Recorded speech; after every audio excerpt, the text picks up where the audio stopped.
Pernahkah kau kehilangan segalanya dalam sekejap karena satu keputusan salah? Mason pernah.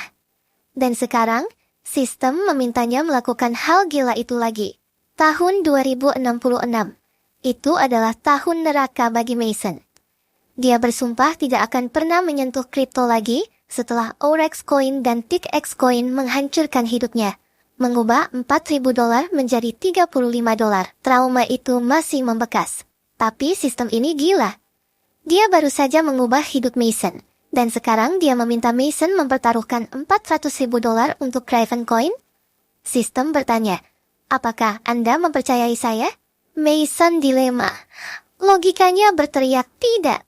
Tapi instingnya, sistem ini telah memberinya kekayaan instan. Jika dia menolak dan koin ini meledak seperti Bitcoin, penyesalan itu akan membunuhnya. Akhirnya, dia menarik napas panjang. Baiklah. Mason mengunduh aplikasi, mentransfer dana, dan dengan tangan gemetar, dia membeli koin senilai $400.000. Dia menyerahkan nasibnya pada Tuhan dan sistem. Mencoba melupakan kecemasannya, Mason pergi berbelanja. Bukan kemewahan berlebihan, tapi kualitas. Dia menghabiskan $5.000 di Race Collection untuk penampilan baru yang lebih bermartabat. Lalu, perutnya dimanjakan. Stik lembut, pasta, dan sebotol Chateau Petrus seharga $4.000. Untuk sesaat, dia merasa seperti raja. Dia menyisakan $100.000 di akunnya. Namun, realita menamparnya saat pulang. Sean, pemilik apartemen yang pendek, botak, dan selalu marah, sudah menunggunya. Wajahnya merah padam, siap meledak. Keluar malam ini juga, bentak Sean.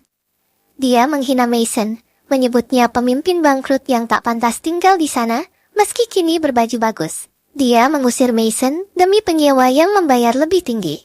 Mata Mason mendingin. Tepat saat itu, sistem muncul. Tugas #003. Beli seluruh gedung apartemen dan tampar pemilik apartemen dengan uang tunai. Hadiahnya, $2 juta. Senyum tipis terukir di bibir Mason. Baiklah, katanya tenang. Dia mengambil $10.000 dari tasnya seolah itu uang receh. Plak! Mason menamparkan uang itu ke dada Sean. Ini $10.000 untuk membuang waktuku. Sean ternganga, amarahnya berubah menjadi kebingungan. Berapa harga gedung sialan ini? Tanya Mason dingin. Sean tergagap, mencoba beralasan bangunannya tua, tapi Mason tidak peduli. Sebut harganya, $65.000, cicit Sean. Bahkan sebelum dia selesai bicara, Mason mengeluarkan gepokan lain dan menamparkannya tepat di wajah Sean. Tak perlu renovasi, aku yang urus. Sean berdiri mematung. Shock karena Mason bahkan tidak menghitung uangnya. Aku bukan penyewa lagi, kata Mason sambil berlalu. Aku pemiliknya. Dan kau penyewanya sekarang.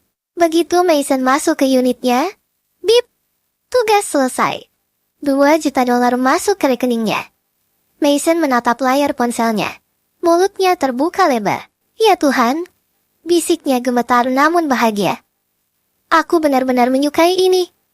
Hidup Mason baru saja dimulai. Hari pertama bersama sistem kekayaan tak terbatas berakhir sempurna.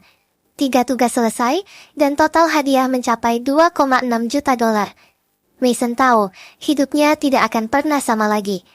Dia bahkan tidak tertarik mengelola gedung apartemen yang baru didapatkannya. Dia menyerahkan renovasi dan pengelolaan pada Tuan Sean. Ironis, mengingat pria itu baru saja menghinanya kemarin. Namun keesokan paginya, sistem memberikan peringatan serius. Tugas utama, bangun kerajaan bisnis, jadilah orang terkaya, dan balas dendam atas kehancuran keluarganya. Ingatan itu kembali. Ayahnya meninggal di penjara hanya 6 bulan setelah ditangkap. Hasil otopsi disembunyikan. Mason tahu itu pembunuhan. Dan dia bersumpah tidak akan berhenti sampai kebenaran terungkap. Tapi sebelum balas dendam, dia harus menyelesaikan tugas mingguan. Memberi bunga pada gadis asing, memulai bisnis, dan mengalahkan miliarder dalam lelang jam tangan Rolex. Gila. Langkah pertama untuk dominasi hari ini, penampilan. Mason membuang sepeda listriknya dan menghabiskan $700.000 untuk sebuah Bugatti Centodieci. Waktunya pamer.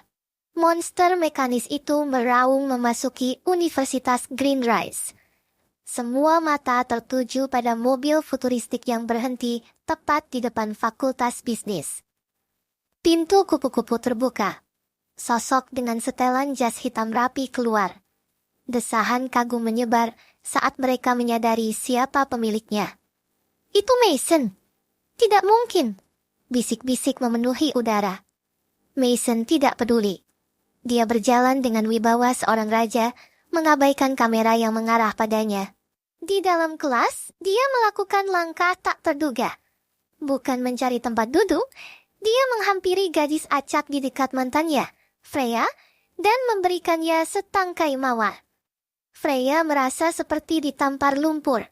Mantan pacar yang dia anggap sampah, kini menjadi pusat perhatian dan mengabaikannya sepenuhnya. Pelajaran dimulai.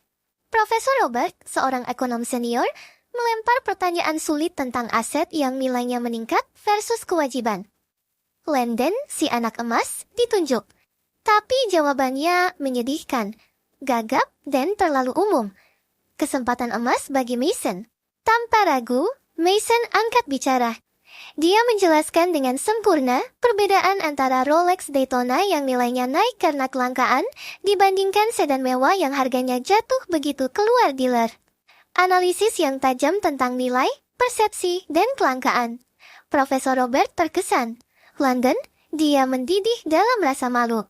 Si bukan siapa-siapa baru saja mengalahkannya di kandangnya sendiri. Begitu kelas usai, London langsung melabrak Mason di lorong.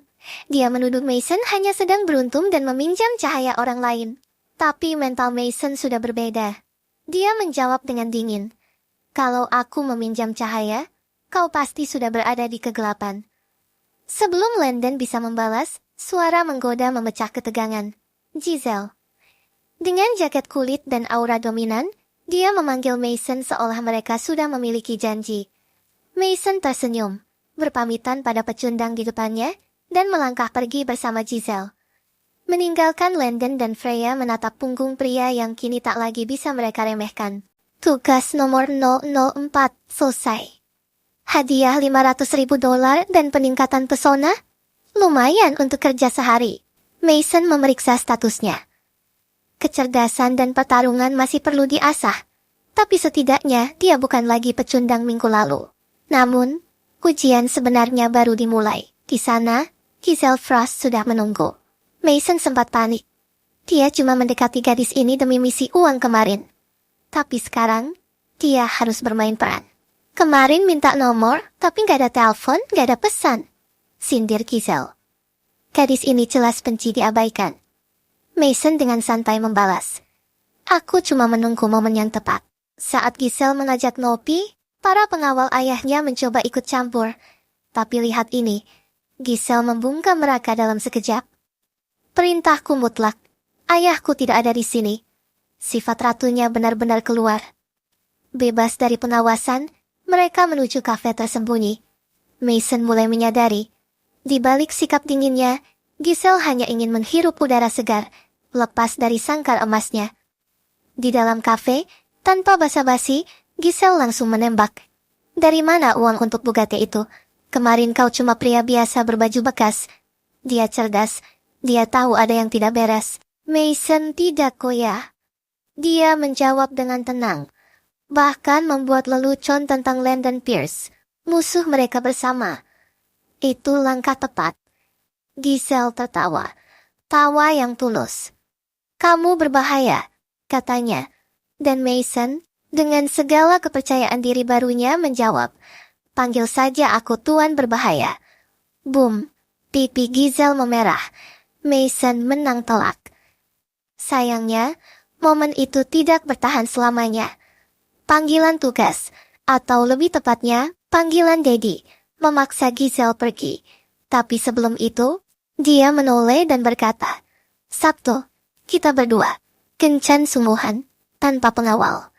Wow, Mason tidak hanya dapat uang, dia dapat kencan VIP. Begitu Giselle pergi, Mason menghela napas lega. Tapi, sistem punya kejutan lain. Notifikasi baru muncul. Bukan uang, bukan atribut. Fitur haram terbuka, pelacak afeksi diaktifkan. Giselle Frost, 29%. Status, penasaran dan tertarik. Tunggu, apa? Harem? Mason berteriak dalam hati. Sejak kapan ini jadi genre romansa harem? Rencana hidupnya makin rumit saja. Sistem itu menegur Mason. Tapi dia tidak bisa menahan senyum. Harta dan wanita. Kombinasi yang sempurna, namun realitas menghantamnya. Tubuhnya masih remuk akibat pengeroyokan tempo hari. Adrenalin uang sempat menutupinya.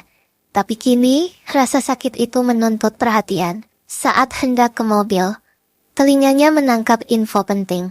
Lelang di courtroom. Orang-orang besar akan hadir. Mantan Panglima Perang, Holt Corporation, Billy Group, Rabu malam nanti akan menjadi medan perang uang. Mason mencatatnya. Tapi sebelum perang dimulai, ia harus pulih. Ia memilih klinik terjauh agar tidak ada teman yang tahu kelemahannya. Dan saat itulah dia melihatnya. Perawat baru itu bukan perawat biasa. Seragam yang menempel seperti kulit kedua. Kulit kecoklatan yang berkilau. Suaranya seperti madu. Mason Carter? Tanyanya. Mason hanya bisa berdeham. Mencoba tetap fokus di hadapan pesona yang begitu kuat. Saat Luna memasang alat tensi, kehangatan tubuhnya menjalar. Jarak mereka terlalu dekat. Aku akan pura-pura tidak melihat lonjakan detak jantung itu. Godanya. Mason tertangkap basah. Menggoda tidak akan menurunkan tekanan darahmu, Tuan Carter. Tapi Mason justru semakin berani. Tatapan mereka bertahan lebih lama dari yang seharusnya. Sebuah ketertarikan yang tak terucap menggantung di udara. Sebelum Mason pergi, Luna memberikan lebih dari sekadar obat.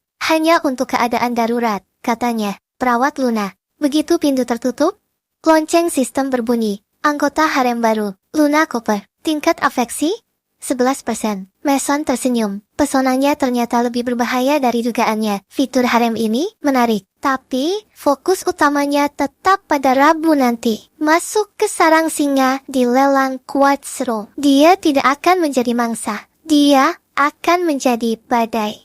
Di sebuah mansion tersembunyi di pinggiran kampus, tempat di mana uang lama berkumpul, sekelompok elit sedang menghabiskan waktu luang mereka. Namun, ketenangan itu terusik. Diego Miller, Tyson, dan Freya, pikiran mereka terganggu oleh satu nama yang tiba-tiba naik daun. Kalian lihat Bugatti itu kan?